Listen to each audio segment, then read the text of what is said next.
Ja, du gætter det rigtigt. Det var mine fødder. Jeg er færdig med dagens arbejde. Øl bliver det. Lad os prøve at se, hvad der er sket hernede i garagen.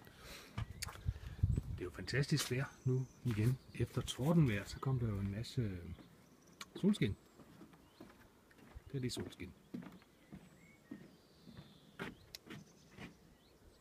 Blå himmel er der. Jeg lidt styr på. Jeg venter på, at lasagnen bliver klar. Vi har varmet den i ovnen. Skal vi se her. Her har vi et lille bøland.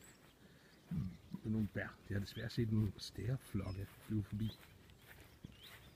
De landede i det her store kirsebærtræ uden for garagen, men jeg håber de holder op med os, eller lader være med at spise de der fine bær her. Fordi det er jo fine bær her. Det skal blive saft, som jeg skal drikke. Alt sammen. Måske blande noget rom i, eller noget gin eller noget. Det bliver godt. Her har vi garagen. Det er min skygge, der går her.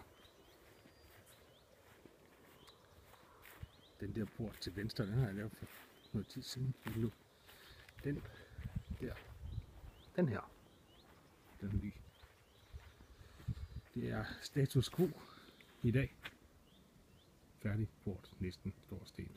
Nu skal den bare lige færdigmales. Den der, den skal jeg så i gang med i morgen. Jeg har lavet alt forarbejdet faktisk, så nu skal der bare skrues nogle brædder på. Det gør jeg i morgen. Gud fanden gør jeg så.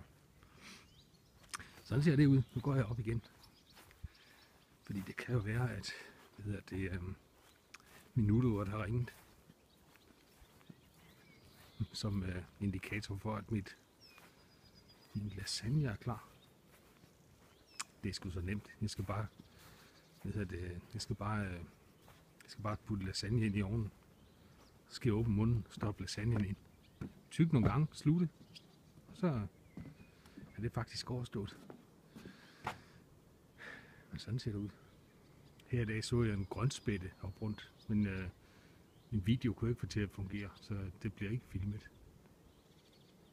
Desværre. Så.